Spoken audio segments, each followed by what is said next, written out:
Hello दोस्तों, आपका स्वागत है एमएचएस क्लासेस के अंदर। और आज हम आपको रीजनिंग के अंदर पढ़ाने जा रहे हैं ब्लड रिलेशन। ठीक है। ब्लड रिलेशन का एक चैप्टर है जो कि बहुत ही इंपॉर्टेंट चैप्टर है, जिसे हिंदी में रक्त संबंधित बोलते हैं। ठीक है, रक्त संबंधित। जो भी एग्जाम हमारे स्टार्ट होने वाले, जैसे कि railway group D, UPSI, ESI, video, या UP triple SC PET, SSC GD constable, CHSL, सभी के लिए बहुत ही इंपॉर्टेंट क्वेश्चन है। ठीक है। तो रिलेशन के सारे प्रश्न एक ट्रिक से करते हैं।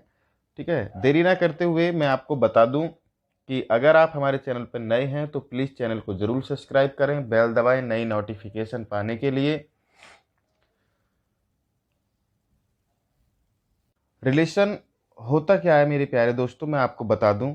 रिलेशन यानी जो संबंध होते हैं, रक्त संबंध यानी दो या दो से अधिक व्यक्तियों के बीच अपने पूर्वजों द्वारा दिए गए संतान उत्पत्ति के आधार पर संबंध निर्धारित करने में व्यवस्था को रक्त संबंध कहा जाता है।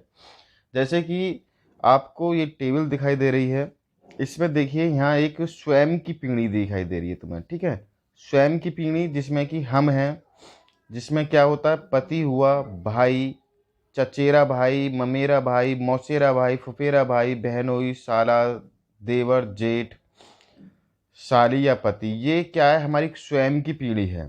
अब इस पीढ़ी में हम ऊपर चलते हैं तो हमारे फादर मिलेंगे, चाचा मिलेंगे, फूफा, मौसा, ससुर मिलेंगे। फिर उससे ऊपर जाएंगे तो हमारे दादा, दादी, नाना, नानी मिलेंगे। फिर उससे ऊपर जाएंगे तो परदादा, परनानी मिलेंगे। ठीक है।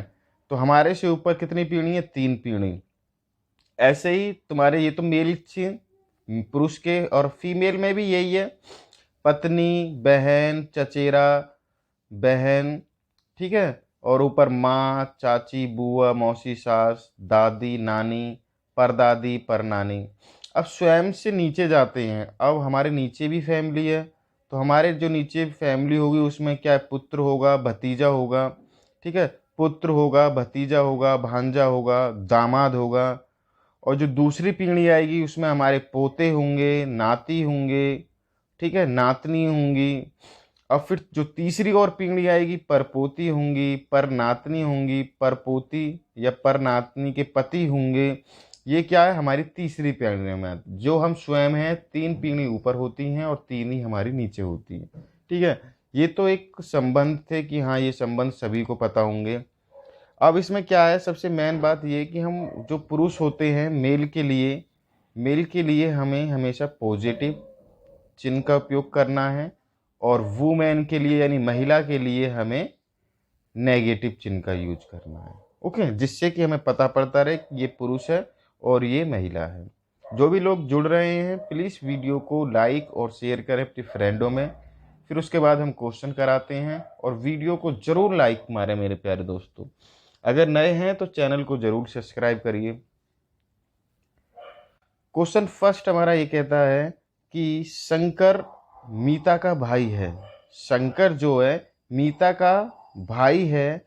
यदि शीला जो मीता की बहन है रमेश की भतीजी है, शंकर का रमेश से क्या संबंध है। शंकर का रमेश से क्या संबंध है, देखिए ये कौन है, हमारे जो शंकर है मीता का भाई है। पहले भाई शंकर लिख दिए हैं हमने यहाँ, एस फोर शंकर। ठीक है, ब्रैकेट में कर दिया। और एम फोर मीता, मीता का भाई है कौन, शंकर। अब वो कह रहा है यदि शीला मीता की बहन है। जो शीला आ गई हमारे यहाँ, शीला। ठीक है, शीला जो आ गई ये किसकी बहन है, मीता की। ओके। रमेश की भतीजी है। जो भाई ये यहाँ रमेश है ना, जो ये रमेश की भतीजी है। ठीक है, ये भतीजी हो गई। ठीक है भाई। अब वो पूछ रहा है तो शंकर का रमेश से क्या संबंध है। भाई इनका क्या संबंध है, ये तो भाई था इसका।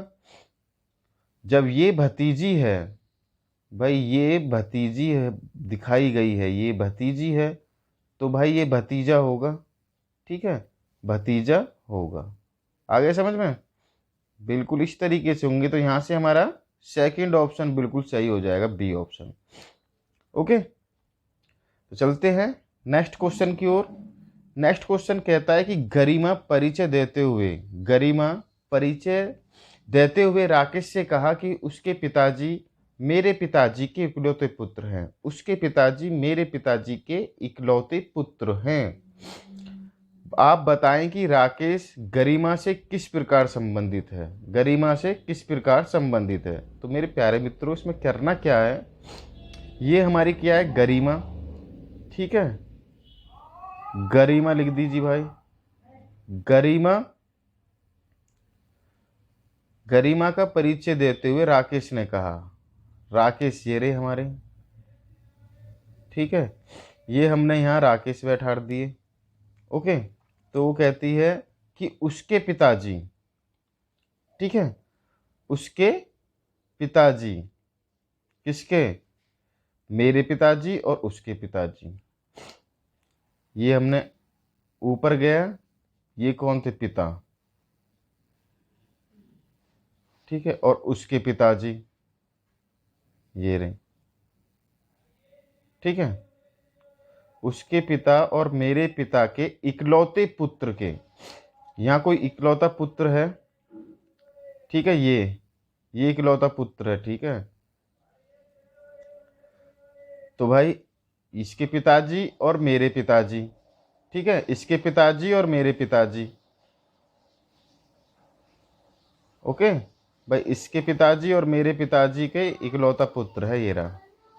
ठीक है, ये हो गया क्या, इकलौता पुत्र, इकलौता पुत्र है। तो बताइए कि राकेश गरिमा से किस प्रकार संबंधित है। राकेश गरिमा से किस प्रकार संबंधित है। ठीक है भाई, जो गरिमा है राकेश से संबंधित है पिता से। ठीक है, क्योंकि राकेश गरिमा का पिता है। राकेश ये जो है कौन है, फादर है, पिता है।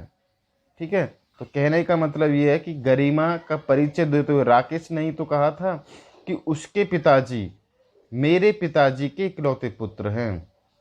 मेरे पिताजी के इकलौते पुत्र हैं, वो अपने बारे में कह रहा है। तो राकेश से संबंध क्या होगा, फादर का। तो यहाँ हमारा क्या आएगा, सी ऑप्शन यहाँ से बिल्कुल करेक्ट हो जाएगा। ओके, नेक्स्ट क्वेश्चन हमारा क्या कहता है, आशा की ओर संकेत करते हुए कृष्णा ने कहा, आकाश है कोई। ठीक है भाई, ये था हमारा आशा नहीं, आकाश नहीं, आशा। आशा की ओर संकेत करते हुए किसने कहा, कृष्णा ने। कृष्णा ने कहा कि वह मेरे दादा के, कृष्णा ने कहा जो इसके दादा हैं, ठीक है, दादा के इकलौते पुत्र, जो इनका इकलौता पुत्र है, पुत्र की पुत्री है, इकलौते पुत्र की पुत्री है, कौन, आशा। तो अब ये कह रहा है कि आशा का कृष्ण से संबंध क्या है। आशा का कृष्ण से संबंध क्या है। तो भाई ये इसके दादा है नहीं, और ये दादा का पुत्र कौन हो गया, फादर। ये क्या हो गया, फादर हो गए ना, पिता। अब ये दोनों कौन हो गए, ये तो बहन भाई हो गए। तो क्या हुआ, तो इसका आंसर क्या आ जाएगा, बहन आ जाएगा। जो आशा कौन लगी, ये कह रहा है कि आशा कृष्ण से किस प्रकार संबंध है, बहन के हिसाब से। ठीक है, तो यहाँ से बहन आंसर हो जाएगा, यहाँ से ए ऑप्शन बिल्कुल करेक्ट हो जाएगा। ओके, नेक्स्ट क्वेश्चन क्या कहता है, ये कहता है कि एक औरत की तस्वीर देखते हुए एक व्यक्ति ने कहा, वह मेरे इकलौते पुत्र की सास की इकलौती लड़की है। ठीक है, औरत का उस व्यक्ति से क्या संबंध है।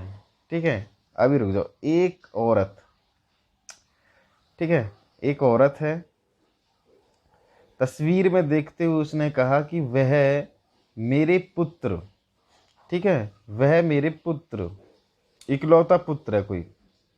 ठीक है, और वह मेरे पुत्र की इकलौती, ठीक है, ये कौन हो गई, पत्नी।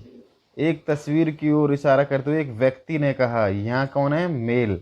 मेल ने कहा कि वह मेरे इकलौते पुत्र, ठीक है, इकलौता पुत्र कौन सा हो गया, ये हो गया पुत्र, इकलौता पुत्र।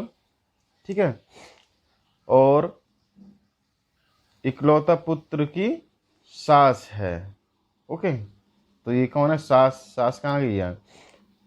सास की इकलौती लड़की है, इकलौती लड़की, ये यहाँ होगी सास मान लो इसको, ठीक है। और ये होगी क्या? इकलौती लड़की, पुत्री मान लो, ठीक है। तो इसका संबंध, जो मेल का संबंध है, इससे किसका होगा? पुत्र वधू का होगा भाई, ये तो पुत्र हो गया उसका, ठीक है।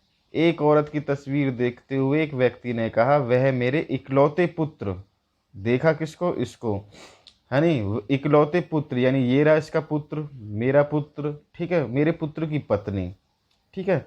तो वो कह रहा है कि मेरे पुत्र की सास, जो सास है ना, ये वाली जो सास है, सास की इकलौती पुत्री, इकलौती लड़की है। तो औरत का उस व्यक्ति से क्या संबंध होगा भाई? पुत्र, पुत्री, उसका पुत्र वधू का संबंध होगा, यानी पुत्र की बहू का। तो यहाँ से हमारा क्या हो जाएगा? डी ऑप्शन बिल्कुल करेक्ट हो जाएगा, पुत्र वधू। ओके। क्वेश्चन 5 हमारा क्या कहता है मेरे प्यारे दोस्तों? सी माता है किसकी? ए और बी की। सी माता है किसकी? ए और बी की। यदि डी पति है, यदि डी पति है बी का, बी का, तो सी कौन है? डी की। सी कौन है? डी की। भाई ये एक माता है सी, इनके किस किस की माता है? ये ए की भी माता है, ठीक है, और ये बी की भी माता है, ठीक है। ए की भी माता है और बी की भी माता है। अब ये कह रहा है कि यदि डी पति है, जो डी है ये पति है, ठीक है, किसका? बी का ही तो पति है। तो इसका संबंध पूछ रहा है, तो सी डी की कौन है? सी डी की कौन है मेरे प्यारे दोस्तों? सास होगी, सीधी सी बात है। जब ये इसका पुत्र या पुत्री है और ये इसका पति है, तो भाई सीधी सीधी क्या हो गई? सास हो गई ना। तो यहां से मेरे प्यारे दोस्तों बी ऑप्शन बिल्कुल करेक्ट हो जाएगा। ओके। यही थे आज के हमारे कुछ महत्वपूर्ण प्रश्न, जो कि ब्लड रिलेशन से, इसे बोलते हैं रक्त संबंधी, ठीक है। रक्त संबंधी वैसे कुछ रहा नहीं। रिलेशंस, आजकल लोग रिलेशंस गर्लफ्रेंड बॉयफ्रेंड को मानते हैं, दोस्तों को मानते हैं, मगर जो रिश्तेदार होती है उसको कोई रिलेशन नहीं है, आज के टाइम में कोई वैल्यू नहीं है, ठीक है। मगर चैप्टर है रीजनिंग के अंदर पढ़ाना पड़ता है, ऐसी कोई बात नहीं है मेरे प्यारे दोस्तों। तो अपने लॉकडाउन देखो प्यारे मित्रों खत्म होता हुआ जा रहा है, तो अपनी पढ़ाई पर फोकस दें। दिन दुनिया में कुछ भी नहीं है ना, माँ तो एक हो सकती है, माँ और फादर के बिना तो इस पृथ्वी पर कोई है ही नहीं। मदर और फादर के सिवा इस पृथ्वी पर आपका कोई नहीं है। जब तक ये हैं, जब तक ही सब अपने हैं। जिस दिन ये चले जाते हैं तो उस दिन ना कोई भाई बहन, कोई किसी का नहीं रहता। चाचा ताऊ फूफा बुआ मौसा फौसा सब अपने रंग दिखाते हैं, कलर धीरे धीरे, ठीक है। चाहे मदर की गांव का हो या फादर के रिलेटिव में हो, सभी क्या है कलर दिखाते हैं, या अपने रिलेटिव में भी हो वो भी ये रंग रूप दिखाते हैं तगड़े वाले, ठीक है। तो आज के लिए मेरे प्यारे दोस्तों इतना ही। मिलते हैं एक और नई वीडियो और नए चैप्टर के साथ। ओके, तो धन्यवाद।